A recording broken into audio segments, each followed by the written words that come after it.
Lord, alam kong bibigyan mo ako ng blessing sa araw na ito. Panginoon, salamat sa bagong araw. Salamat sa bagong mga bagay na ibibigay mo sa akin. Salamat sa mga bagong oportunidad na ilalagay mo sa aking araw ngayon. I know this day will be better than yesterday. I declare blessings today. I declare provision.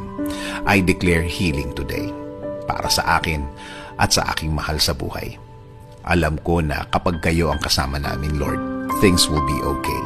Alam namin na magiging tama at tahimik ang lahat. Alam din namin na kasama namin ang proteksyon sa araw na ito. Proteksyon sa mga bagay na gagawa ng problema sa aming buhay.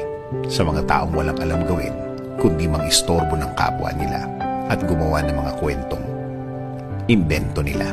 Panginoon, turuan niyo akong maging kalmado sa harap ng mga taong ito. Give me the blessing of self